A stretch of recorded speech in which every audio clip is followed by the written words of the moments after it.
I'm so sick of this lame fake hook set, dead limp fish. If you're getting advice from someone, it's already old. You can learn a lot of bad habits from other anglers. Now granted, some people really don't know everything that was involved in them actually putting the fish on the ice. It's funny, there's a term that's used a lot at fishing. It's called "you should have been here yesterday." Well, if you're getting advice from someone, it's already old. It's already yesterday. If you learned about it yesterday, you're fishing today, it's probably already over. One of the things that I've learned in taping Lake Commando is where we go to a lake blind and just basically make decisions based on what we're seeing on the water. I've had situations where I've been on waters that I've fished 10 or 12 years ago, and I always find myself gravitating to the memories that I've had in the past. And every time I've done that, it's come back to bite me because the fishing is not that good. I'm making poor decisions. I'm not moving when I should be. I'm not tweaking presentations like I should because they're supposed to be here. The problem with advice is that you build an expectation and then you try to fit the situation to fulfill that expectation. My advice is go out and fish, use that information to maybe help you tweak your presentation, but don't rely on it and make the moves when you have to. I chuckle a little bit because I at times find myself doing the same thing. It's my own pet peeve. Spot-specific type stuff, and not spot-specific on a lake, but just speaking generally. Where are crappies going to be early season?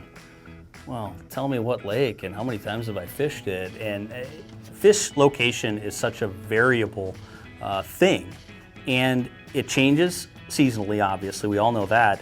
But it also changes from small farm ponds that I fish in southeastern Minnesota to a couple reservoirs that I fish to pristine lakes in the North Country to shallow bowls out in the Dakotas. These things to be able to say that, most times crappies are going to be on an inside weed line, early ice, looking 10 to 15 feet of water. That works for a handful of the lakes I fish, but not always. So it's tough because that seems to me the number one question I get so much on my website, but it's also one of the hardest things to do. People hand me maps, say, here, mark up a map for walleyes on Lake X. I've never fished Lake X. I don't know. Nobody's good enough to be able to say, boom, go there and immediately be reaping the rewards of the fishes. Number one, braid line. I see a lot of my customers, they show up with braid line. I'm like, man, come on. Like, what are we doing here? We're fishing outside. Then another one would be, in general, ice guidelines. Like, people go off hearsay so much that it drives me crazy, where the guy says, oh yeah, we're fishing out on 4 inches. How did you know that? Well, there's a guy out there that told me. No, just, if you don't see a car out there, check. That would be another bad one. And the third would be fish where you know there's fish. That goes back to hole guarding. Don't just drill 2 holes, drop 2 lines down and think the fish are miraculously gonna come to you. They're not. You may get lucky in the evening, but you need to find fish and then fish to extract as many as possible. Setting up in these permanent houses, the wheeled fish houses, and claim they're fishing. Really, they're camping is what they're doing. And when you're at a campground in the summertime, when it comes time to go fishing, you go down to the dock and get in your boat and go to where the fish are. You don't fish off the dock. So that is a lot of things that people do is they spend their time fishing off the dock in their wheeled fish houses. And that works when the sun is going down and the sun is coming up, but during the daytime hours, you've got to move to where the fish are. It always bothers me whenever I see a lack of integrity. If we don't catch a fish, we don't have a show. You don't even want to know how many days that I've spent out on the ice where we didn't get a show. It'd be pretty boring to watch, but when people fake stuff, they're hauling up a dead fish and the water's dripping off of it, slow motion lift, and the fish is just limp and dead, and they pull it out of a cooler somewhere, and it just, I'm so sick of this lame fake hook set, dead limp fish.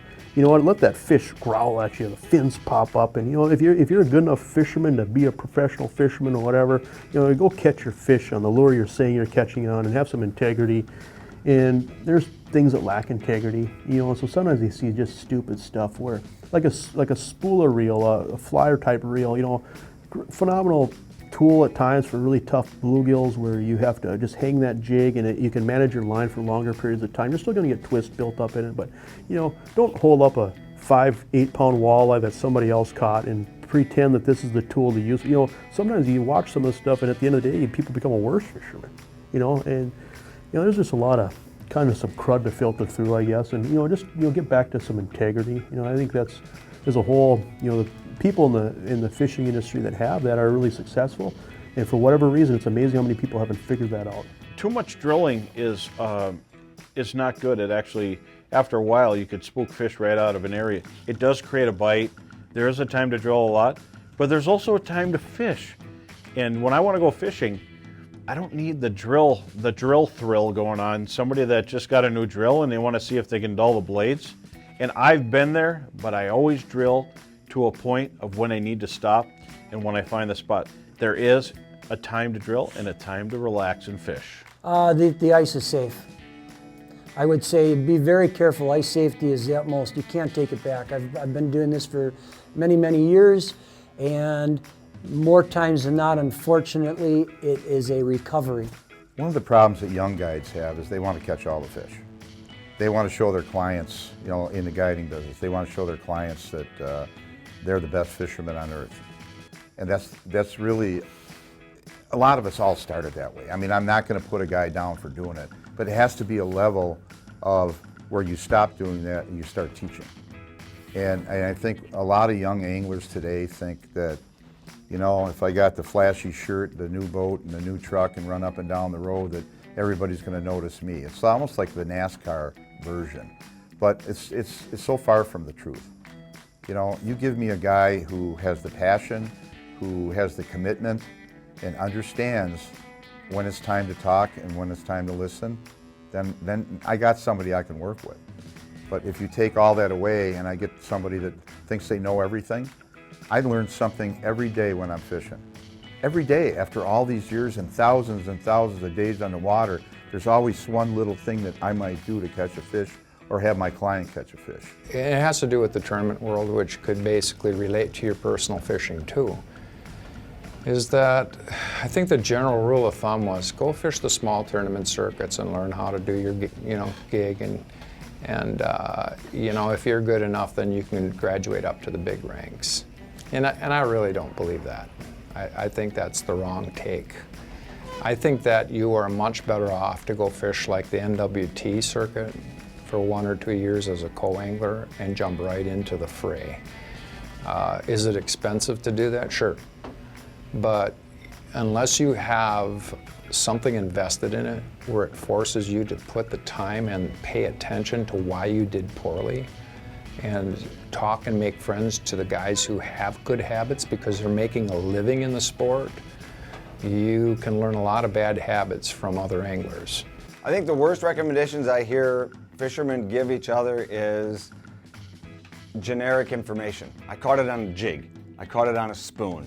I caught it, or they aren't as willing to give out the vital information is needed. Okay, jigs are great, but there's 1,000 jigs on the market. They're all different shapes and sizes. They all fall at different rates, and they all act different when you've got bait hooked onto them. So do you have is your bait or your plastic hook straight? Is it sideways? Is it swimming?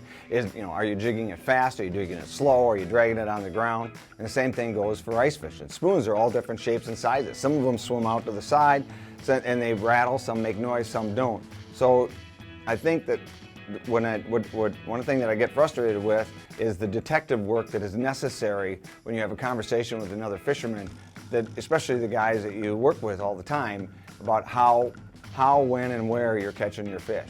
To fork over as much information as you can. Now, granted, some people really don't know everything that was involved in them actually putting the fish on the ice. There is that.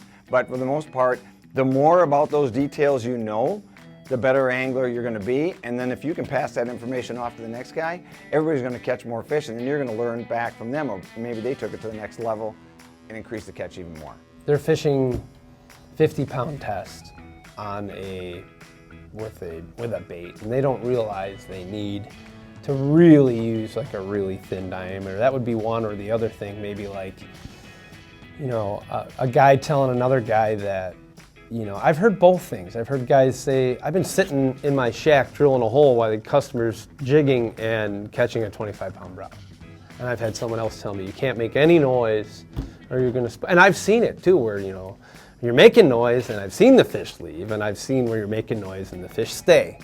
You know, I've had guys say, you know, the auger makes way more noise than my spud bar, but the reality of it is the spud bar makes more noise. The auger noise is on the top. The spud bar is making more noise beneath the ice. So I don't, you know, those are probably some of the things that, you know, I see guys going out with just way overkill on tackle, too heavy, too fast, and just, you know, just doing this all day and they don't catch anything, you know, and don't realize that they're just fishing too big, too heavy, and not really using the right stuff.